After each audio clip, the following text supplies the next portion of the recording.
Hello everyone, I'm Dr. Kalpana. Today we are going to learn about consideration in contract law as it is one of the most important topic of law of contract.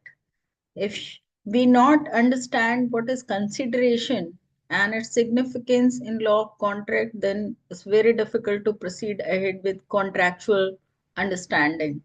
So consideration is a core requirement for validity of contracts in both common law of England and Indian law systems.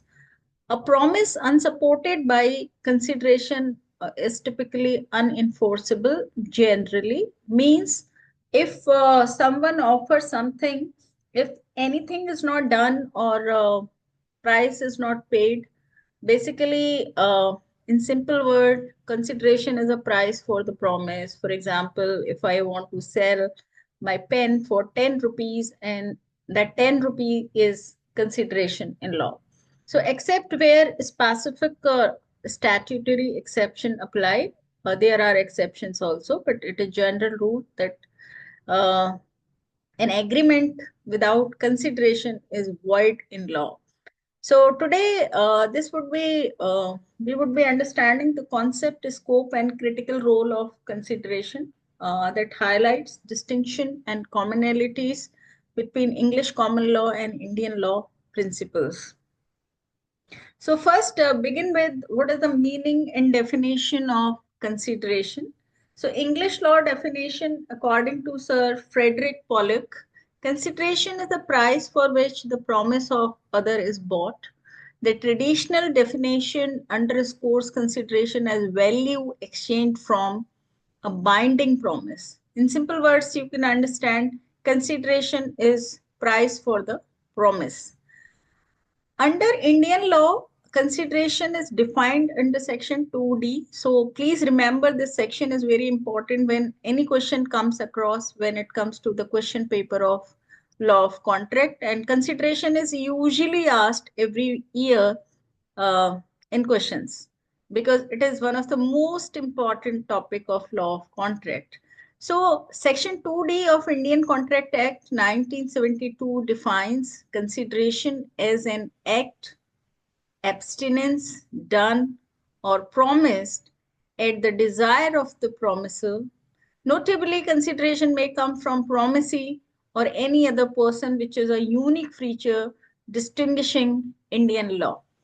So look at the ingredient of section 2D, at the desire of the promisor, promisee or any other person, past, present or future consideration. These are the types of consideration.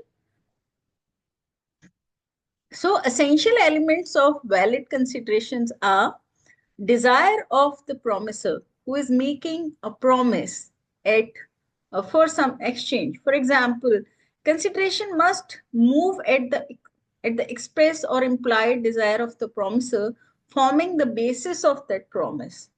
Source of consideration. In Indian law, it may come from the promisee or any third party, enabling flexibility in forcing contract. If you're buying a toy for your child and child is receiving the toy and a parent or a guardian or anyone third party is paying the price of that toy at the counter. So it can come from the third party also. Timing and value. Consideration may be past, present, future, but must be something of value recognized by law, real, not illusory, means it should exist in fact. So types of considerations are past consideration means consideration performed before a promise, usually upon the promisor's request. For example, helping someone, then later receiving a promise to pay. Present is called executed consideration, as every day we do this. We are buying something, we are taking some services and simultaneously paying the price for that or doing something in exchange to get that price to be paid. So consideration exchange simultaneously with the promise, such as paying cash at purchase. A lot more examples are there. Sometimes there might be an exchange of putting an effort in exchange for doing something for not doing something. Future executory consideration. We can call it executory consideration or future consideration. So better to call it executory consideration in legal language. So consideration agreed to be given at future date, like promise to deliver goods next week in exchange for future payment. That is also a promise which has to be executed depending upon the circumstances. If they do exist in the same manner, then it would be executory consideration. Rules governing valid consideration are important to understand. Consideration must move at the promisor's desire, established in Durga Prasad versus Baldev 1880 case. This is an inevitable condition for validity as decided by the Privy Council. Adequacy is not required, but reality is. Adequacy means if someone is selling his house, which is market worth is 1 CR, but he wants to sell that house for 50 lakhs, it may not be adequate, but it is real consideration. It is enforceable in law. So landmark case Thomas versus Thomas 1842 affirmed that consideration need not to be adequate, but must be real and lawful. So that is very important case and landmark judgment where adequacy of consideration is not significant, but it must be real and lawful. So note down that important element of valid consideration, which is very important. Consideration can come from a third party as held in Chinaya versus Ramaiya 1882. Indian law permits consideration moving from some other than the promisee. As I told you in the beginning, a person who is getting something, the third party can pay for that services or product or any promise.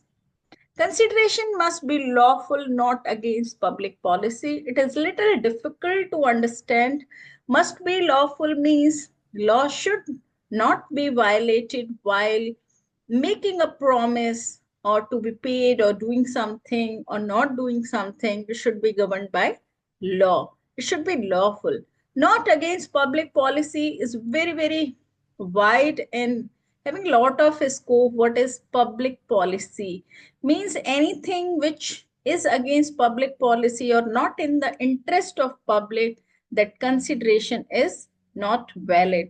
For example, an officer is under bounden duty to do certain jobs for you for which he's getting salary by the government, but he is asking for bribe, and that is not lawful consideration. Rather, it is a crime in law.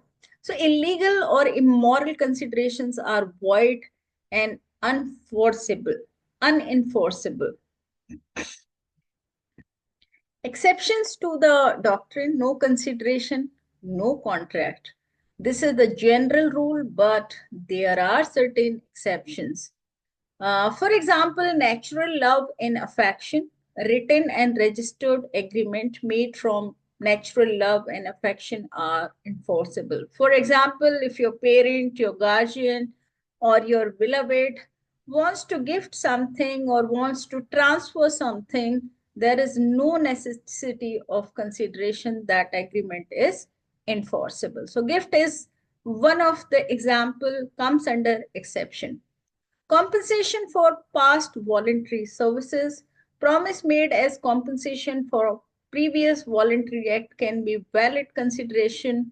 That is not made as promise or agreement, still it is a valid consideration. Promise to pay time barred debt. Time barred debt is something which has been barred because of time and limitations. Such promises must be in writing, signed, enforcing debts otherwise barred by limitation. There is a lapse of time, there is a life of everything when it comes to for how long you can get that debt back. Doctrine of privity of consideration versus privity of contract. Indian law talks about, recognizes privity of consideration where consideration may move from third party enabling broader enforceability. So, doctrine of privity means the matter is between two parties, third party has nothing to do with it, means it is a private affair when it comes to having a contractual relationship. English law strictly requires privity of contract, limiting enforcement to the promisee alone, excluding third parties. So that is English law, but Indian law makes it wider in scope. So consideration can be paid by the third party also under Indian law, unlike English law. There are some important cases which are related to consideration. Curie versus Misa 1875 provided the classic definition of consideration. Abdul Aziz versus Masoom Ali held that promise of donation is not enforceable for lack of consideration. Kedarnath versus Gauri Muhammad affirmed enforceability of a promise to contribute to public construction. Chapel versus and Company versus Nestle ruled that even chocolate wrappers can amount to a valid consideration, as inadequacy of consideration is not important, rather, it must be real. There are some illustrations to understand in easier manner what consideration is. Sale with price. A sells his car to B for 50,000, which constitute valid consideration supporting the contract. 50,000 is consideration and promise to sell the car is promise. Gift without promise. A gifts a house to B without any promise in return, thus lacking consideration, unenforceable as contract. There must be a price unless it is a gift which has been gifted out of natural love and affection. Voluntary service and promise. C. Voluntarily assisted. D. Letter D. Promises 5,000. Under Indian law, this promise is enforceable despite past consideration. There was no earlier promise, but he promised later on. That is enforceable promise. So now to conclude, in short, critical role of consideration.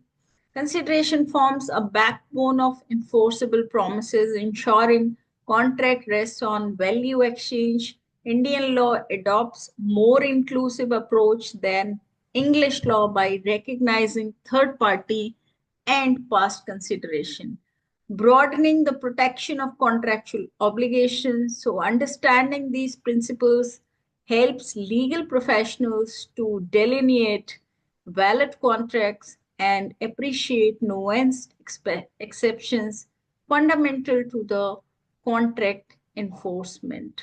With this, I would end here. Happy learning. Take care. Have a good day.